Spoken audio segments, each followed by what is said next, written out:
The bourbon boom you've been living through, it's over. And look, I'm not trying to be dramatic, I'm just trying to be real with you. But bottles are sitting on shelves. Prices are finally softening, and for the first time in 20 years, those charts everyone have been referencing are pointing down. But don't fret, this might actually be the best time in decades to be a bourbon drinker. If this is your first time here, welcome. My name's Corey. I'm the president of two whiskey-focused nonprofits, and I want to show you exactly what happened, how we got here, and why it's not all bad.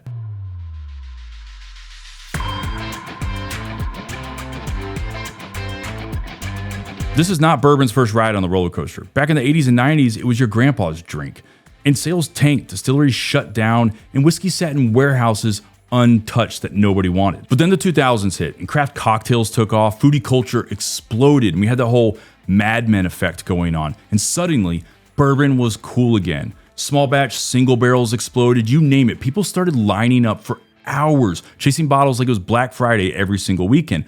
We think it only started in COVID, but that's not actually true. But then COVID did come, and it took it to a whole new level. We were stuck at home. We built home bars, and we drank every night like it was Friday. But in the midst of all that frenzy, there were still people that warned that this boom is gonna come to an end, and they were right. So it begs the question, why did the brakes hit so hard? Honestly, people are just drinking less, especially the younger generation that's splitting their time between tequila cocktails and zero proof stuff.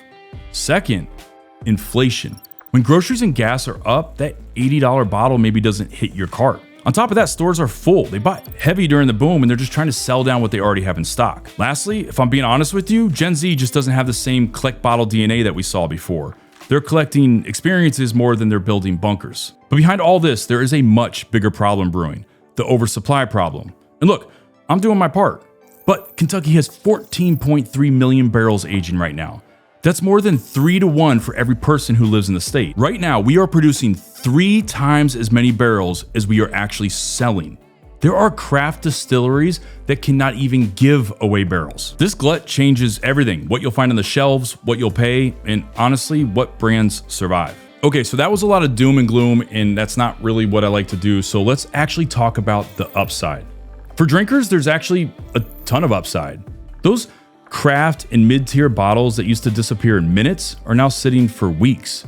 And beyond that, there's tons of well-aged bourbon that's going to start hitting the market each and every year from here on out. So I want to be clear with you that I do believe some of these smaller distilleries and brands are not going to make it through this transition.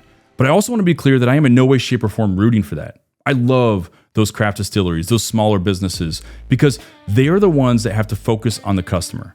First and foremost, they think about the customer because they have to be competitive in this overcrowded market.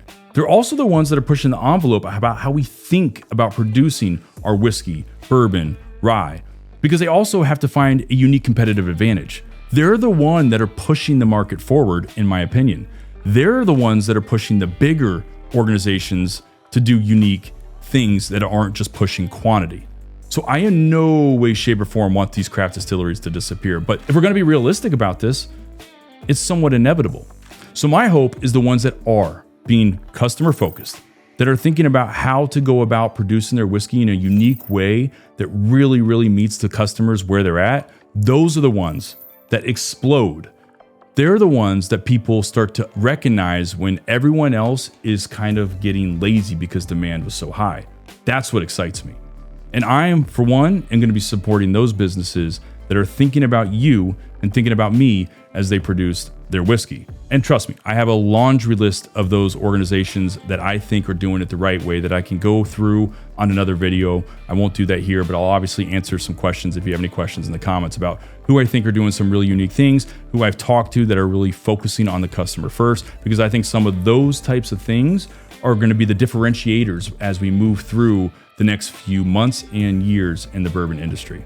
So yeah, bad news for the bourbon hype cycle, but maybe it's the best buying window we've seen in over 20 years. This is your moment to drink for flavor and not flex. Go support that distillery that's making the good juice, whether it's big or small.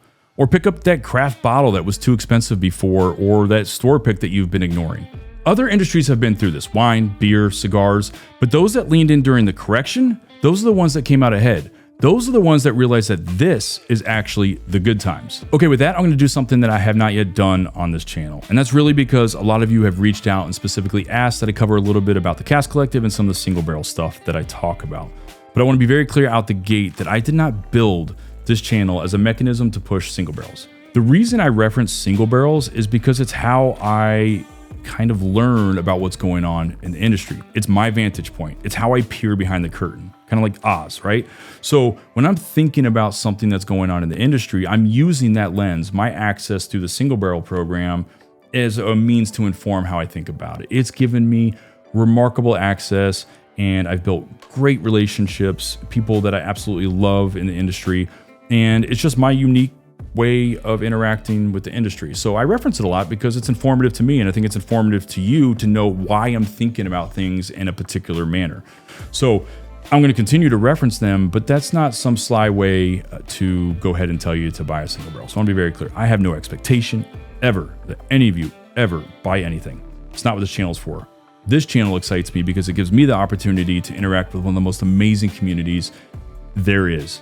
I have been blown away, and I want that to continue. So I will make sure that this in no way, shape, or form interacts with that. But at the same time, you're part of what I believe is my growing community with the Cask Collective, the Nova Whiskey Club, and I want to make sure you all have the same access. I'll be very brief. I'll probably stop talking about it for the most part moving forward and just leave it in the description for you to come and go as you please, and we'll work through how that best works. But I'll go over real quickly what they are and maybe cover a bottle or two, and then we're done. We're going to move on. So the Cask Collective was born out of the original group called the Nova Whiskey Club. The Nova Whiskey Club was a group started by Ethan Pope, and it was in 2023 as COVID had started to not ramp down, but it had opened up and people were out and about, and the whiskey industry was booming.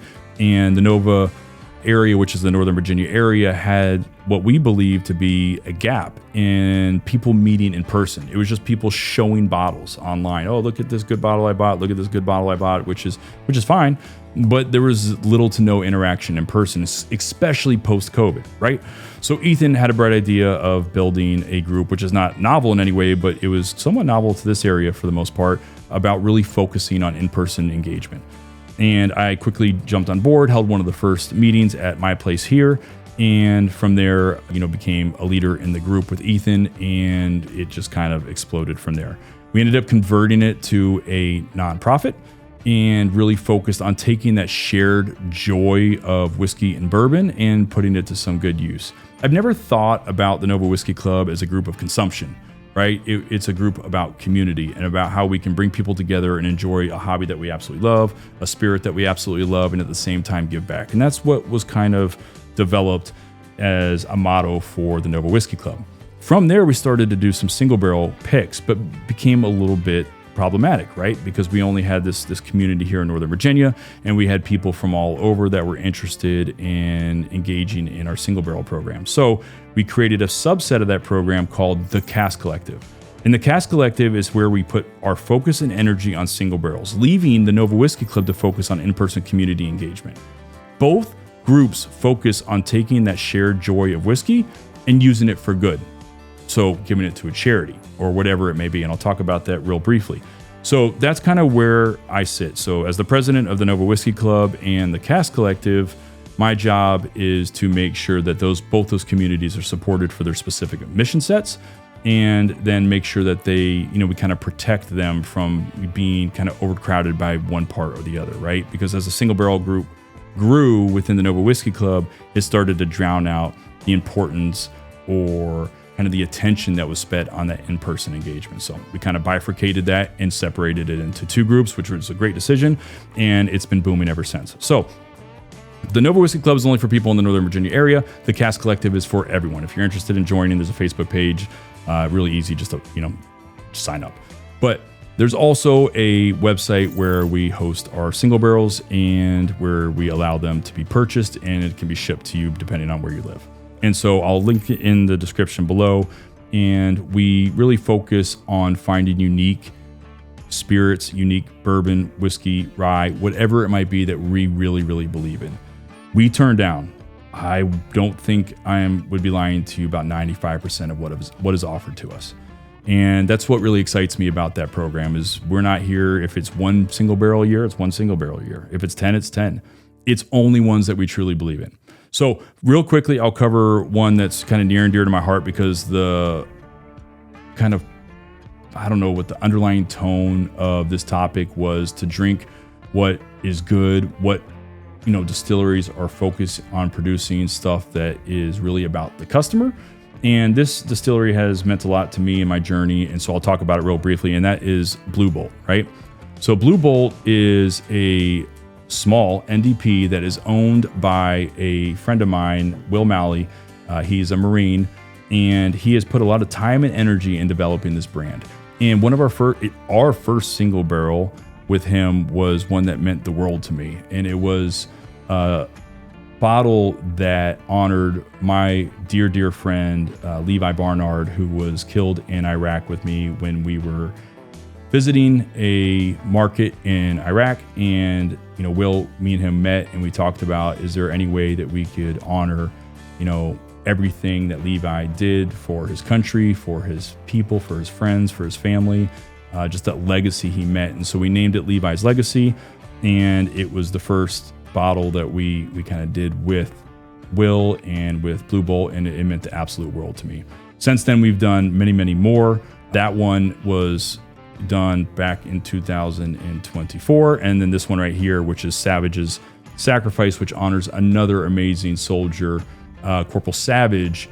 And this one was done with, it's actually was done with, it's Blue Bolt, but it was actually done with an apple brandy barrel. So it's bourbon that's finished in an apple brandy barrel. And I know people are running for the hills already, but if you talk to anyone who's tried this was done with a layered apple brandy barrel, which is one of the oldest distilleries in the country. It is amazing. So anyways, this is on the site. It's one, but if you haven't heard of Blue Bolt, they're a pretty amazing company. They're really doing great things, and they think about this business of making bourbon from an NDP perspective. They think about it the right way. They think about the customer, and that means a lot to me. So I wanted to talk about that. And then the only other one, because you can just go to the site and see the rest, is we have a Bardstown pick and a Russell's pick. And the only reason I'm talking about these two picks is not because of Russell's and Bardstown, two of my favorite distilleries, but it's because every single dollar that goes to charity from these two bottles is going to support the victims in Texas. So I don't know how many bottles we have left, but those two bottles are solely dedicated to supporting those two, that cause, anyone that is a victim from the tragedies in Texas with the flooding. And then this bottle, obviously with Blue Bolt, goes to support veterans. So that's a little bit about what we do. I don't want you to all run and start, grabbing bottles because you think that's what I'm asking. That's not it. If these are bottles that interest you, or if this is a cause that interests you, I absolutely invite it. But beyond that, it's not important. Okay. We have our clubs, and we can kind of work through it from there. So that's all I'm going to cover on that. I will put the links in the description. And then if you have any questions, feel free to reach out to me or put it in the comments. And with that, as always, go ahead and hit up the comments with what you thought about this video. Do you think the bourbon boom is over? Do you think I'm off base? If you do think it's over, what happens next? I gave you some of my thoughts. I'm curious to hear yours. And as always, if you have not hit the subscribe button, please do. I got tons more coming your way. I appreciate each and every one of you, and I'll see you on the next one. Cheers.